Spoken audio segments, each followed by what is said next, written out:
Hi, and welcome to the YouTube channel of tonguetiesupport.com. Today shooting from the home office due to the COVID-19 pandemic. What I want to talk to you about today is reattachments.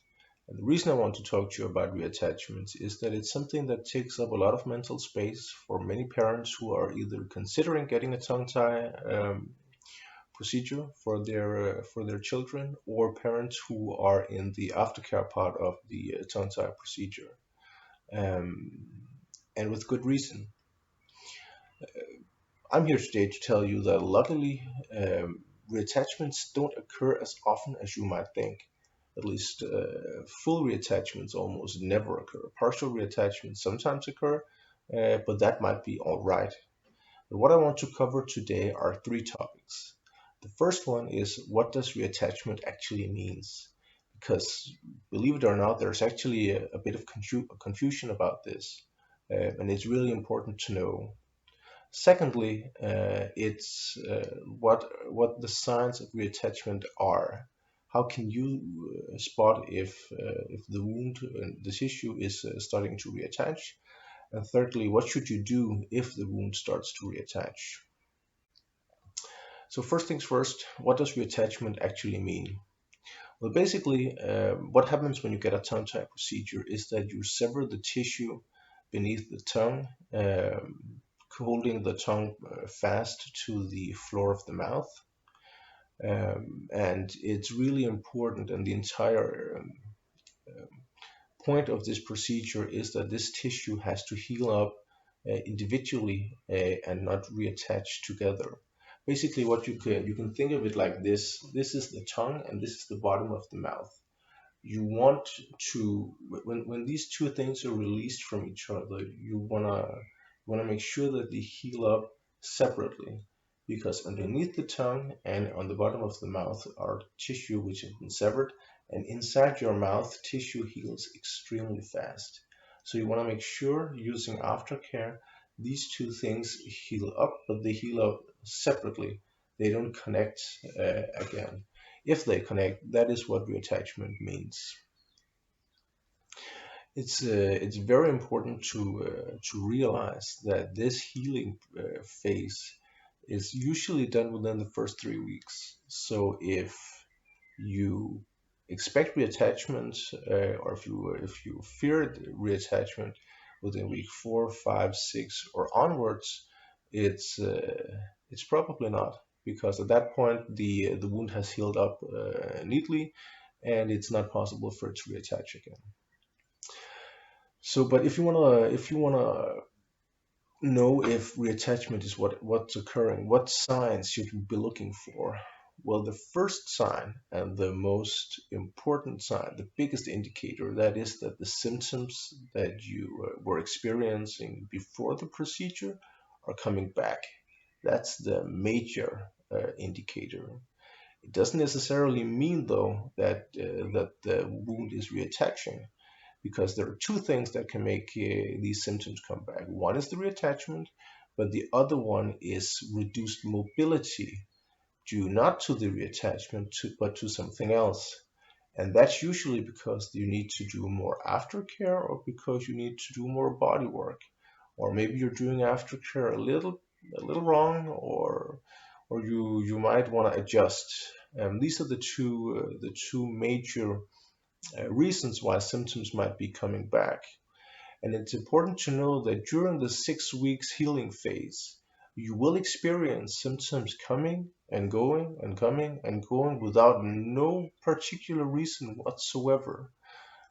So don't fear if the symptoms are coming back, and if you're doing your aftercare like you should, and you're doing the body work as prescribed, don't fear. It's probably not reattachment.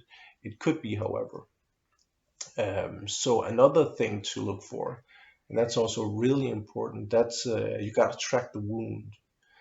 The wound will go through different phases, and there are two things which are important to follow. One is that the wound should look like a diamond, um, and the wound should look like a vertical diamond more than a horizontal diamond.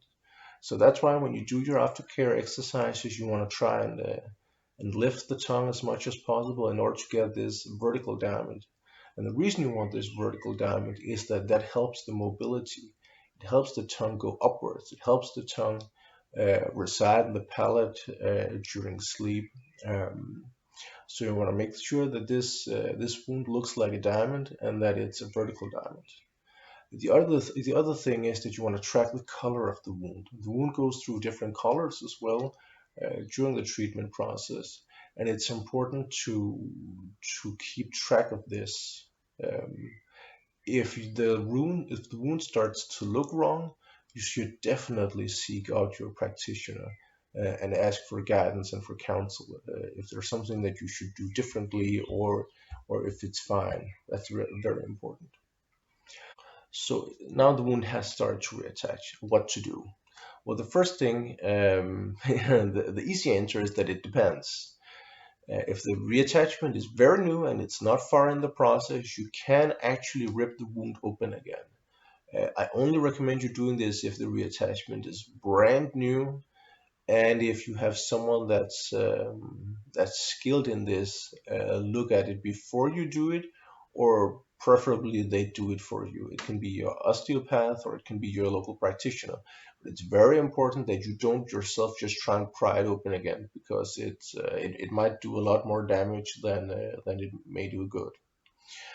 That being said, if the tissue has reattached, usually it's very rare for a full reattachment where the entire wound grows back together.